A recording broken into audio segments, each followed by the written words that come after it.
Hello guys, how to fix local area connection does not have a valid IP configuration in Windows 11 and Windows 10. To fix this issue, the first workaround is right click on start button, choose run command and type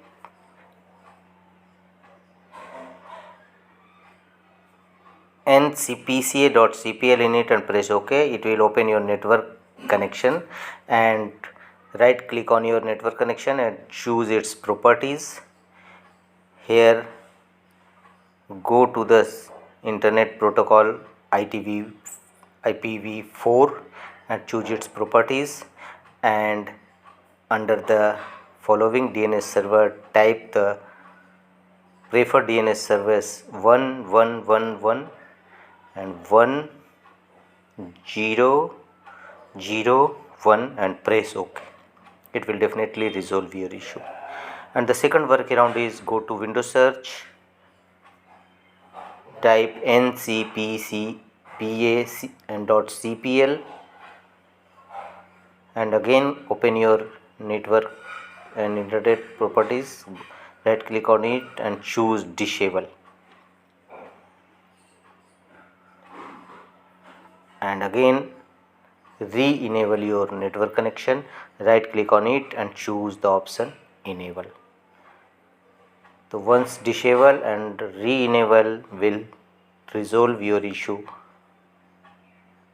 And the third workaround is right click on a start button, choose settings, from the left pane go to network and internet section, scroll down and you will find the option advanced network settings and here choose the option network reset.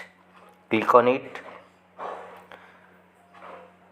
click on reset now and choose yes to confirm. The next workaround is right click on start button, choose device manager, go to the network adapter sections, here right click on your network driver and choose update driver, choose search automatically for drivers and Windows will update your network driver and resolve your issue.